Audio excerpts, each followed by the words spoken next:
It seems that the closer we get to Joe Biden's inauguration day, the more desperate, the more unhinged the MAGA community becomes. There's Alabama Senator Elect Tommy Tuberville, who suggested on Wednesday that he would defy Mitch McConnell and support a challenge to the results of the Electoral College. That earned him a tweet from Trump calling him a great champion and man of courage, as if an attempt to overturn the results of a lawful election were not deranged enough. Last night, the former National Security Advisor Michael Flynn suggested that Trump order military capabilities to swing states in order to force them to rerun, like re-administer their elections. And amid those calls for martial law, what is in Trump's head? According to the Daily Beast, quote, in the past 2 weeks, the people familiar with the matter note Trump has casually slipped into conversation lines such as, how would you like to see The Apprentice come back? And remember The Apprentice? Joining our conversation, Jason Johnson, journalism and politics professor at Morgan State University, an MSNBC and contributor and a contributor to the Griot, and branding expert, our friend, Donnie Deutsch. Donnie, is he trying to bring back The Apprentice? And where would it air? Well, I hope so, because, little known fact that the Deutsch agency, my old agency, they did 3 episodes for 3 years. They came to our agency and we gave out tasks. So maybe, give another shot for us, although not. They wouldn't be able to air on any major network, than any advertiser-sponsored network. And but do not rule out that he would do something like that. There is nothing that is off. There is no shame. He's shameless. There's nothing that's off the table. Would he do a pay-per-view apprentice, if you will, and looking for his next vice president? That I don't even say that tongue in cheek. I mean, whatever it would do would have to monetize in a very big way for him. But that will be one of many media circus episodes we'll see. So I don't think it's so crazy. Well, I mean, I think, Jason Johnson, what Donnie said first is the most important. I mean, at the moment, Donald Trump is non-commercial.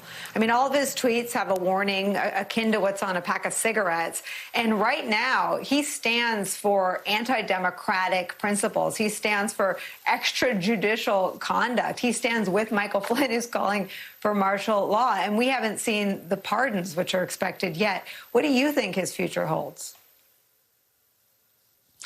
Nicole, so first, his future holds lots of lawsuits. So he needs to make sure that he's bringing in income to fight these lawsuits. Here's the precedent that I actually see for Donald Trump. Yes, he managed to become president of the United States for 1 term, but it makes me think of Sarah Palin.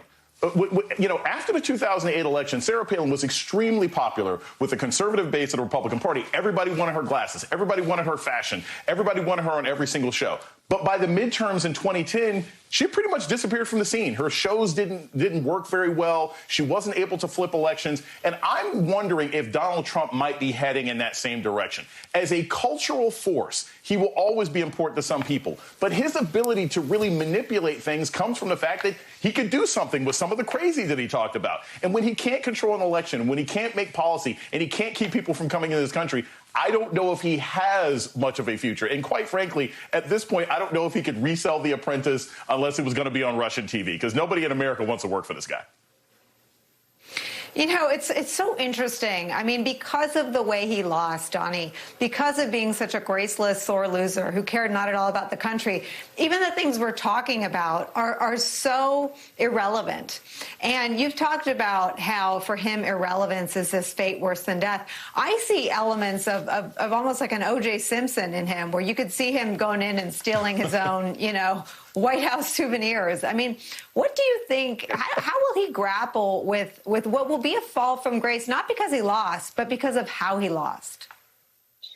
Yeah, the heroin's going to come out of him, and that heroin for him is relevance. And I think it's going to be a sideshow. I think I want to also calm everybody down about the current state of the Republican Party, because it is a moment in time, and it is an extension of Trump now, not Trump in the future.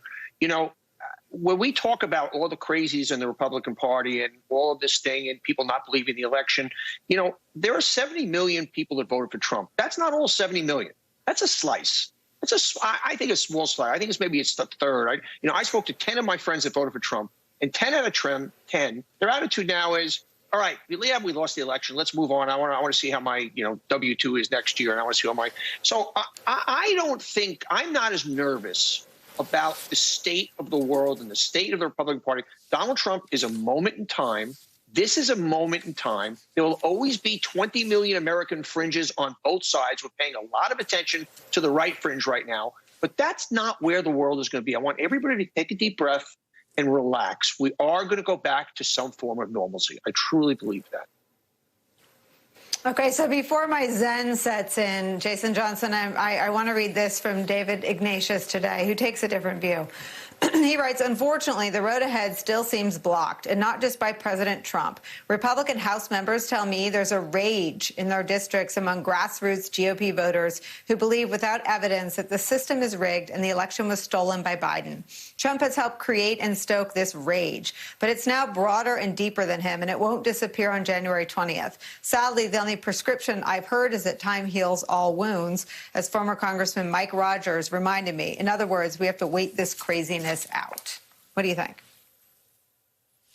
Yeah, Nicole, I completely disagree with Donnie here. This is just the beginning of how this is going to be. Okay, look, Senator Tuberville, he abandoned Texas Tech. He leaves everything, but he's not leaving Trumpism, right? He abandoned 3 different colleges. He's not abandoning Trumpism. You still have Proud Boys who are marching through Washington, D.C. and tearing down signs. The moment that Donald Trump is out of power, these groups will become more unhinged. The Republican Party is full of individuals who still, even if they don't believe these things at their core, are willing to sort of placate and play with and galvanize these kinds of organizations. I think we're heading into an even darker period, because if you don't have somebody at the head of this sort of collection of ants running in and out of this insane anthill of MAGA and nonsense and white nationalism, if there's no one to control them, if Donald Trump doesn't have anybody around him to say, hey, look, maybe this is a good idea or bad idea, they will only get worse. He will sit and stew and watch television every day and think about the fact that he's not on Saturday Night Live anymore. Think about the fact that nobody cares about him.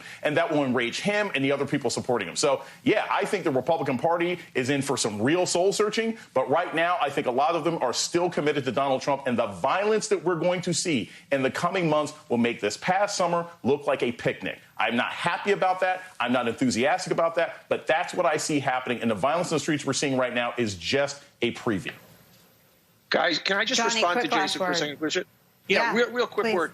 Tommy Tuberville is one of 50 senators. The Proud Boys are the exception. This is still not where the core of this country is. We cover it. It makes news, and it's something we have to keep our eye on. But this is not who we are. This is the fringe, the very, very, very edge of the fringe.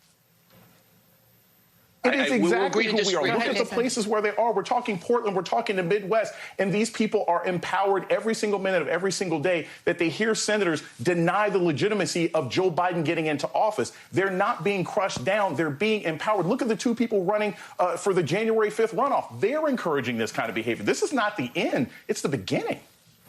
Let's see. We will watch. We will watch together. Jason Johnson, Donnie Deutsch, thank you both so much for spending some time with us.